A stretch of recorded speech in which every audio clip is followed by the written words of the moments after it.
Assalamualaikum and a very good morning to everyone.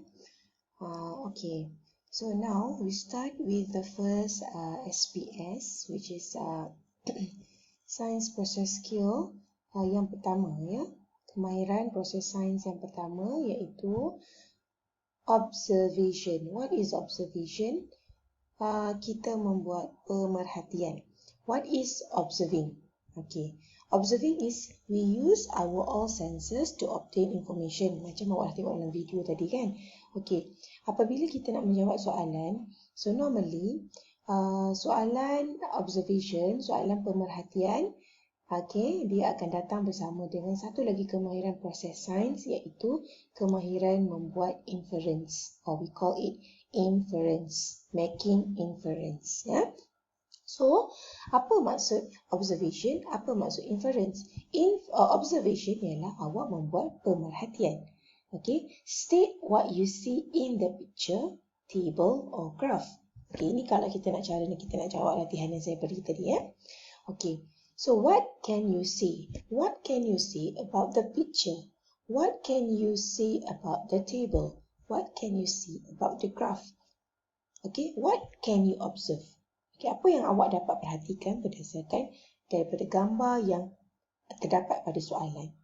Okay, and then saya sertakan sekali, okay, I give you, saya bagi terus soalan bagaimana cara nak menjawab soalan inference. Sebab biasanya inference ni dia akan bertanya, apa maksud inference? Explain your observation, which is you give reason based on your observation here. Okay, kita menjawab soalan kenapa. Kenapa awak kata pemerhatian awak seperti itu? Okay, so that is inference. So, bila kita ada inference, soalan inference or soalan dia tanya give reason, means mesti ada perkataan because. Because maksud dia kerana. Okay? Alright, so now let's look at the questions that I gave you today. Okay, so number 1. Okay, the diagram below shows an investigation carried out by a group of people. So this is the investigation about the to investigate the power of the magnet, kekuatan magnet. Okay. Dan kita dapat lihat dekat sini apa perbezaan. What is the difference between all these three magnets? So the difference, or we call it the manipulative variables, kemahiran pemboleh ubah, dia punya pemboleh ubah manipulasi. Tak apa, yang itu saya akan terangkan. So apa yang awak nampak beza kat sini? So you can see the difference between the size of each magnet. Okay, perbezaan dari segi dia punya size. And then you can see how much the paper clips attract to the magnets. Okay, betul? Ada perbezaan dekat situ. Okay, so write one observation based on the investigation. So awak tengok pada gambar, you see from you observe the picture. What can you say about the picture? Okay, you can say that R. Okay, magnet R attracts. Attracts means menarik. Magnet R attracts the most paper clips, then magnet Q and magnet P. Maksudnya awak membuat pemerhatian terhadap gambar yang awak tengok. Awak dapati, oh, magnet R menarik paling banyak paper clip kertas berbanding magnet Q dan magnet P. Okay, so write at one observation, magnet R attracts the most paper clips than magnet Q and magnet P. Kita membuat pemerhatian, kita dapati bahawa magnet R menarik paling banyak klip kertas. Right. Next, give inference based on your observation. Kenapa? Why you say that R attract most of the paper clips? Magnet R attracts the most paper clips because it is the biggest and the strongest Magnet. Bila dia besar, okay, semakin besar dia punya magnet, saiz magnet, kita boleh katakan semakin besar kekuatan magnet. So, kenapa awak kata dia tarik paling banyak? Kerana dialah yang paling besar dan dialah yang paling kuat. So, magnet R attracts the most paper clips because, mesti ada perkataan because. Because means kerana. Because it is the biggest and strongest magnet. Berikan alasan. Berikan sebab. Give your reason. Base your observation here. Okay, boleh ya? Okay, kita pergi pada soalan yang kedua. The bar chart below shows an investigation of the area of forest left within the several years. Okay, pemerhatian terhadap kawasan hutan yang tinggal. Tinggal berapa je? Daripada tahun 1995, start from 1995 up to 2005. Okay, you can see that the area of the forest left semakin apa? Decreases. Okay, tengok gambar dan awak buat pemerhatian apa yang awak dapati. So, write one observation.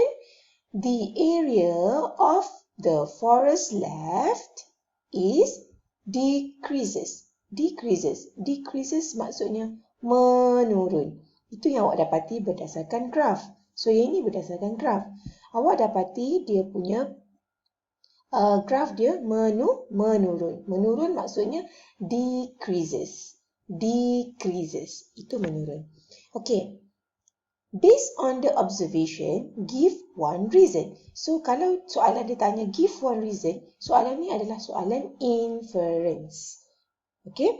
So, give one reason. Kenapa hutan dating makin lama makin keluasan dia makin sikit, makin kecil? Apa yang berlaku pada hutan? So, the area of the forest left is decreases because of illegal logging. Okay, mungkin kerana disebabkan oleh pembalakan haram. So, inference ni sebenarnya kita memberi reasonable explain and initial conclusion of an observation. Kita memberi satu kesimpulan awal terhadap apa yang berlaku, apa yang kamu perhatikan pada pemerhatian. Kita membuat kesimpulan awal. Okey, betul ke tak betul itu kemudian pada akhir eksperimen. So, inference ni kemungkinan sebab.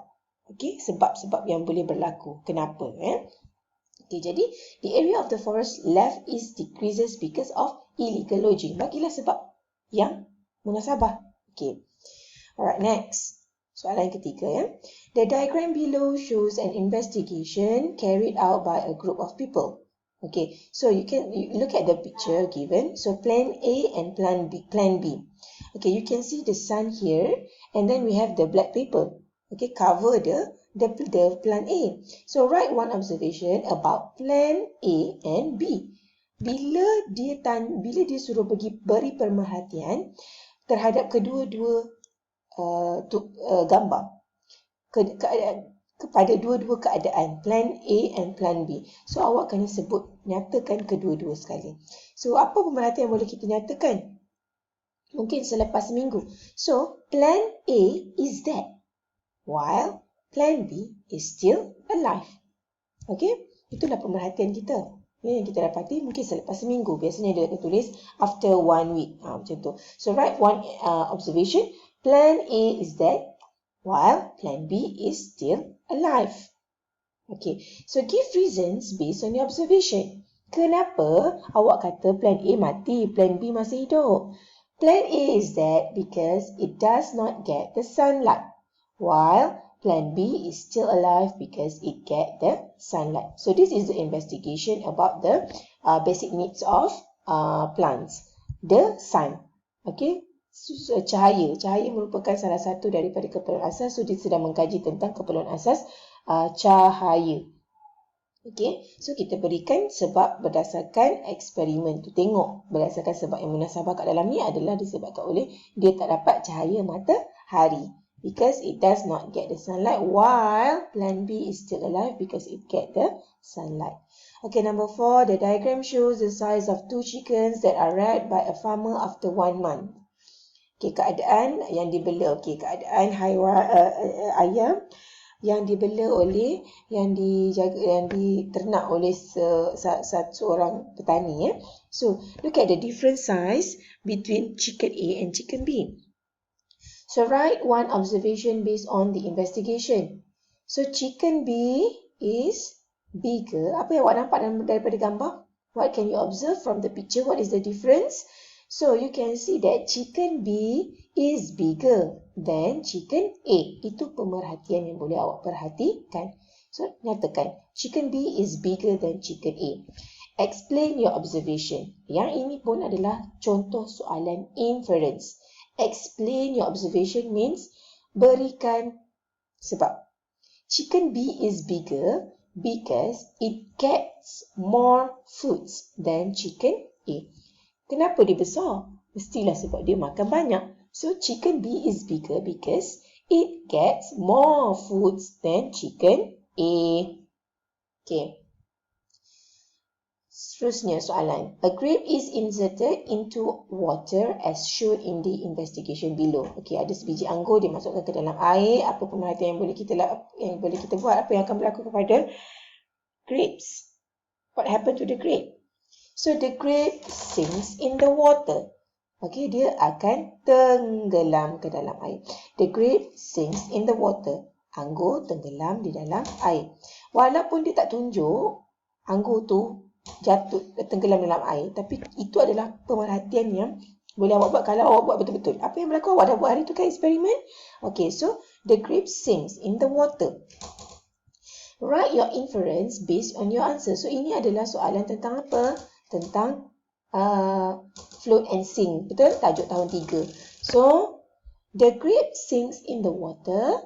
Kerana apa? Because grape is more dense the water. Kerana anggur lebih tumpat daripada air. Oh, sorry, kat sini teacher salah kena betul kami. Okay. More dense than the water. Kerana anggur lebih tumpat daripada air. Sebab itulah anggur akan tenggelam. Tajuk tahun 3 ya. So the table shows the result of an investigation carried. Okay. Okay. What is the observation that can be made about this investigation? So awak tengok pada jadual. Ini adalah contoh soalan jadual. Okay, bila jadual, awak perhatikan dia diberikan kat situ day 1, day 1, day 3, day 5, day 7 until day 9. Apa berlaku kepada pertumbuhan pokok? Pokok, ketinggian pokok, the height of seedling, ketinggian anak pokok, lama-lama mula-mula hari pertama kita ukur 3 cm. Hari ketiga kita ukur dia dah jadi 5 cm. Hari kelima kita ukur dia dah semakin tinggi dan sampai hari ke-9 dia lagi semakin tinggi. So, what is the observation that can be made about this investigation? So, look at the height of the seedling. What happened to the height of the seedling? So, you can see from the table given, the height of seedling increases. Look at the number. Okay, 3, 5, 7, x 11. Kalau awak tengok kat sini, kadar pertumbuhan dia semakin meningkat. Ya, ketinggian dia semakin bertambah. So, bertambah dalam bahasa Inggeris apa kita sebut? The height of seedling increases. Increases, bertambah. Boleh ya? Okey, kenapa bertambah? Kenapa dia bertambah? Kenapa pertumbuhan dia bertambah elok setiap hari? So, give an inference based your answer. The height of seedling increases because the seedling ataupun it gets all the basic needs while growing. Kerana pokok itu, anak pokok itu mendapat kesemua keperluan asas yang cukup semasa tumbesaran. Boleh tak? Okay, that is the inference. Kenapa? Berikan sebab yang munasabah berdasarkan jawapan. Biasanya inference ni kita kena faham soalan. Kita kena faham dia punya tajuk ni tajuk apa. Soalan ni tajuk apa. Jadi bila nak jawab soalan kerana, kita kena ada dia punya fakta dia. Okey. Boleh ya? Alright. So I think that's all for today. Nanti kita akan sambung lagi untuk soalan-soalan